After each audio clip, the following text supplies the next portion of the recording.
Syederalun tim gabungan Polda Aceh dan Polres Aceh Barat menangkap 14 penambang emas liar.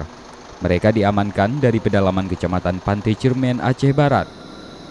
Tim juga menyita 5 kendaraan alat berat jenis beko dan 4 ons emas.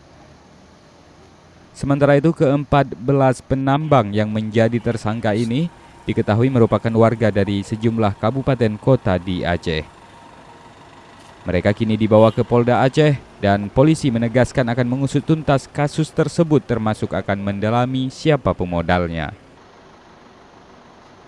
Nanti setelah ini tim dari Polda gabungan dengan Polres Aceh Barat akan berangkat ke Banda Aceh. Dari Melabuh, Rizwan, Serambion TV.